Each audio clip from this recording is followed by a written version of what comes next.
पहले कन्हैया लाल टेलर और अब टेलर सोहन लाल जाटव को जान से मारने की मिली धमकी।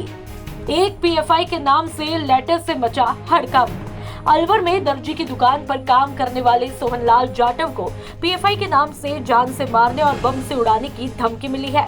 पीड़ित सोहन लाल को डाक के जरिए यह धमकी भरा पत्र 13 दिन पहले प्राप्त हुआ था। उसके बाद पीड़ित ने सदर थाने में शनिवार को रिपोर्ट दर्ज करवाई है। अब पुलिस इस मामले की तहकीकात में जुटी है। अलवर पुलिस अधीक्षक आनंद शर्मा ने बताया कि डाक से पत्र 13 नवंबर को पोस्ट ऑफिस भेजा था, लेकिन डिलीवर बाद में हुआ है। चुनाव में माहौल खराब करने की नीयत से यह पत्र डालने की संभावना है। दुकान को खाली करवाने को लेकर विवाद 30 साल पहले ही सुलझ चुका था। मामले की जांच अभी जारी है। तो वही प्रतिबंधित संगठन पीएफआई के नाम से सोहन लाल जाटव टेलर को धमकी भरा पत्र डाक के जरिए मिला था। पीड़ित सोहन लाल चिकानी कस्बे में दर्जी की दुकान करता है। पीएफआई के नाम से धमकी भरा पत्र में टेलर को दुकान 31 दिसंबर तक खाली करने का अल्टीमेटम दिया है। पत्र में दर्जी, सरदार और कुम्हार की 3 दुकान खाली करने की धमकी दी है। पीड़ित सोहन लाल जाटव ने थाने में मुकदमा दर्ज करवाया है। और क्या घटना हुई है? जी, मेरा नाम सोहन लाल टेलर और घटना ये हुई है कि आज मुझे सन 71 से, पहले तो खोखा था, सन 71 से मैंने ये दुकान का प्लॉट ग्राम पंचायत से खरीदा था।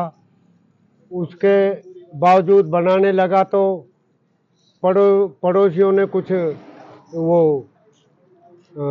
केस कर दिया था, इसलिए पेशी पर जाते रहे। फिर हमने मिलकर आपस में राजीनामा कर लिया और उस समय से न पड़ोसी से न किसी गांव के से मेरी किसी से कोई न अनबन है, न कोई खटास है, न कोई,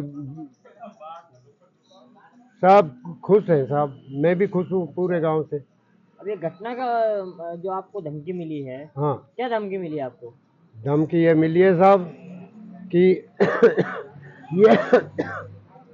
ये जगह आपने जो दुकान बनाई है ये मुसलमानों भाइयों की है और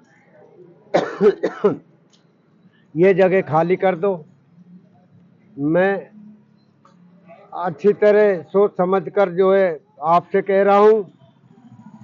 अब वो कह कौन रहा है ये तो साहब हम नहीं जाने कि इसको खाली करो, अन्यथा आपका हिसाब नहीं बैठे, कोई लेन देन करके खाली कर दो, नहीं तो आप जानते हो मैं क्या हूँ, मैं दुनिया जानती है।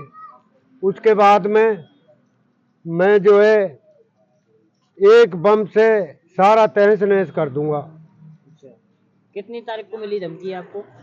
धमकी सर ये लेटर मिला है 13 तारीख को, 13 नवंबर को। हाँ।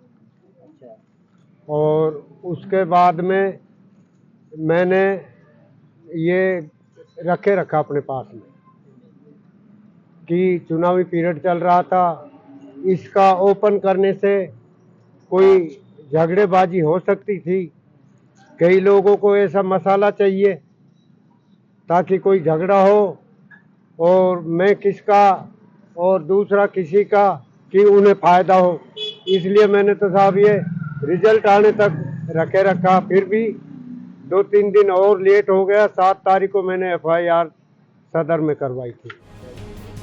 पीड़ित का कहना है कि लगभग 13 दिन पहले धमकी भरा खत मिला था, जिसमें लिखा है कि सोहन लाल टेलर, मेरी बात अच्छी तरह समझ लेना। यह जो तेरी दुकान है, यह जगह मुस्लिमों की है।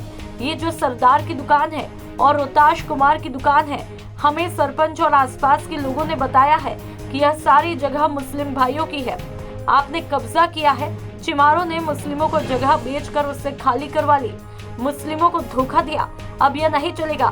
तुम्हारे से पहले धीरज से बोल रहा हूँ, आप इस जगह की सही जाने कीमत ले लो और खाली करो। अगर खाली नहीं करोगे तो पता होना चाहिए कि मैं कौन हूँ। पीएफआई आपको 31 दिसंबर तक का समय दे रहा हूँ, नहीं तो पीएफआई को दुनिया जानती है। एक रात में बम से सब नष्ट कर दूंगा, संभल जाओ पीएफआई। परिवादी श्री सोहनलाल निवासी चिकानी ने 3 दिन पहले प्रकरण दर्ज कराया है कि नवंबर के महीने में उनको एक पोस्ट ऑफिस से चिट्ठी मिली थी जिसमें उचित कीमत लेकर दुकान खाली करने के बारे में लिखा गया था और उसमें नीचे PFI लिखा हुआ था। उस पर प्रकरण दर्ज किया जाकर अनुसंधान जारी है। किस तरीके को धमकी भी मिली है, इसको क्या है? हाँ, धमकी दी गई है कि भाई उचित कीमत लेकर के और उसको खाली कर दें, हम PFI हैं, इस टाइप की लिखा हुआ है उसमें। कोई मारने की धमकी वगैरह ऐसा भी कुछ? नहीं, दुकान के लिए धमकी दी गई है, खाली करने के लिए। तो ये प्रकरण जो है कब पता लगा आपको? 3 दिन पहले दर्ज कराया गया है प्रकरण, 6 तारीख को दर्ज हुआ है प्रकरण। हाँ, तो अब किस तरह की सुरक्षा है कि रखी गई है वहाँ पर, क्या है पूरा? नहीं, सभी तरह का पूरा ध्यान रखा गया है। परिवादी से लगातार संपर्क में है और वहाँ वैसे भी चिकानी में चौकी है ही, और हम भी लगातार संपर्क में हैं। जैसा परिवादी को कोई महसूस होगा।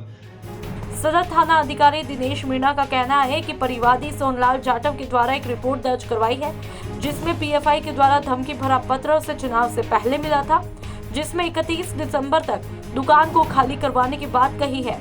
अब इस पूरे मामले की जांच शुरू हो चुकी है। ब्यूरो रिपोर्ट, राजस्थान तक।